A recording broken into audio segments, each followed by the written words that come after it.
Pendant 4 semaines, alors que certains travaillaient sur la disco mobile, d'autres ont rendu visite à des lieux et des personnes qui pourraient nous inspirer afin de peaufiner notre projet. Nous écoutons ici leurs témoignages.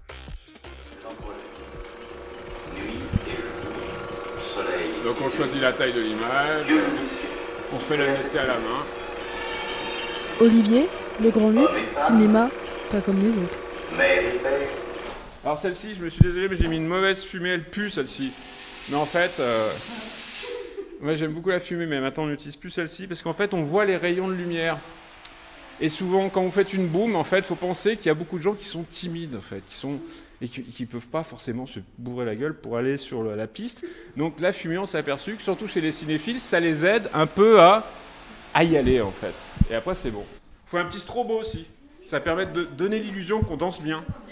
Alors qu'en fait, on danse comme une patate. Voilà, j'ai pas mis de filtre. Hein. Et autrement, j'ai lui que j'aime bien aussi.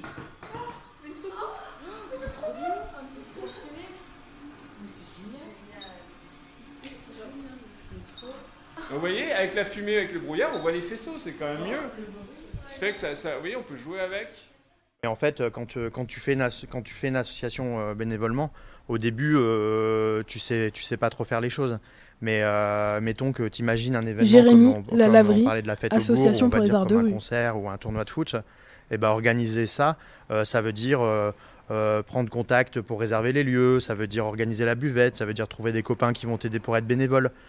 Du coup, tout ça, c'est des compétences en fait que tu acquiers et qui font que tu vas grandir avec ces compétences. On apprend à travailler en équipe, on apprend à partager.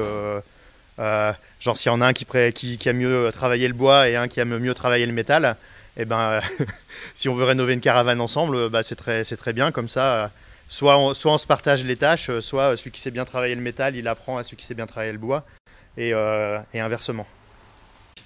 Et nous, ce qu'on voulait vous proposer, si vous avez bien bossé et que la caravane elle est terminée, c'est de venir avec la caravane et que ce soit vous qui passiez la musique depuis la caravane. Moi, je suis un bénévole pour tout, ça y est, je cherchais même pas. Autant nous, la veille, on aura fait les années 80, que là, vous faites les années d'aujourd'hui et vous passez la musique dont vous avez envie.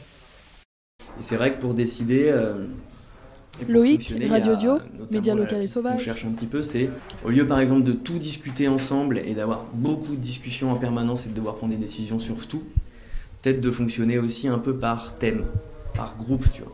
C'est-à-dire il y a une personne là qui va, ou un groupe de personnes qui va prendre, on va faire les jingles pour les émissions, et ben, ils sont autonomes sur le fait de faire les jingles pour les émissions. Une autre personne qui dit bah moi je prends en charge l'entretien technique, etc. Et que du coup on se retrouve juste pour faire des points sur ce qui s'est passé, se mettre d'accord un petit peu pour organiser tout ensemble, parce que si on se parle jamais, ça marche pas non plus. Comme pour vous, il pourrait y avoir par exemple une partie des gens qui s'occupent de la sonorisation de la caravane, une autre partie qui s'occupe de la déco intérieure, une autre de la déco extérieure, et puis après vous faites juste des réunions un petit peu de temps en temps en disant on fait ça, ça, ça. Parce que forcément ceux qui font la déco intérieure, s'ils percent, il faut qu'ils préviennent les gens de la déco extérieure, donc il faut quand même forcément toujours trouver des charnières entre les groupes. Mais ça peut être aussi un mode d'organisation et c'est celui auquel on est en train d'un petit peu de réfléchir. C'est vraiment le chef de file, c'est le programmateur. Il confirme la date, il la valide. T'as et Annie, derrière, le chacun, fil, dans nos corps salle de métier, musique on actuelle. va travailler en communication. Elles vont mettre en place ce qu'on appelle un plan promo. Un plan promo, c'est comment on va communiquer sur cette date. Qui c'est la cible de cette date? Est-ce que c'est des jeunes? Est-ce que c'est des moins jeunes? Est-ce que c'est familial? Est-ce que c'est tout public? Quel vecteur on va utiliser? Est-ce que c'est plutôt les réseaux sociaux? Est-ce que c'est plutôt les radios? Est-ce que c'est plutôt les journaux? Voilà, tout ça, c'est vraiment c'est mis en place et c'est déclenché par le programmateur. Et c'est chacun dans nos corps de métier qu'on le fait et après on met en commun pendant les réunions. Mettons vous avez votre caravane, non, il y a le truc où des fois vous allez Morgane la et louer et Hélène, demander à des Bibine, DJ de DJ venir. du coin. Moi j'écoute beaucoup de rap, je joue beaucoup et quasi exclusivement du rap. Si demain vous m'appelez moi, je viens pour me faire plaisir à moi, regarder ce que j'écoute et votre soirée je la nique parce que personne danse, ou le but c'est que je me mets à votre service, je sais que votre public il va être un peu comme ça, quitte à mettre du rap, je vais adapter, tu vois. C'est pas forcément de la censure mais je m'adapte. Il y a beaucoup de DJ, je vois, il y a beaucoup de DJ beaucoup de jeunes DJ, tu vois, qui se lancent, qui veulent se prouver quelque chose, ils font pas d'efforts, ils veulent eux être les meilleurs sans faire attention au public, tu vois.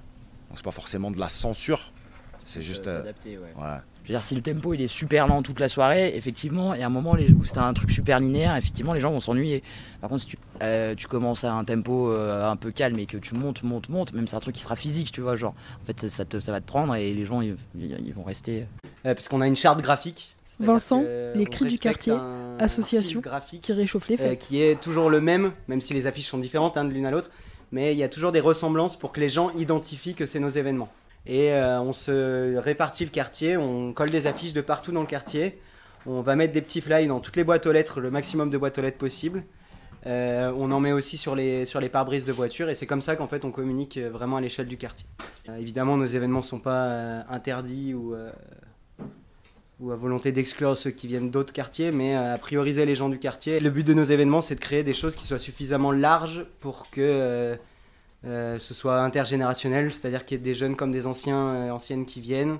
Il y a beaucoup de concerts souvent, donc c'est vachement de musique différente, ça passe du rap au reggae, à de la musique nawa, à la musique...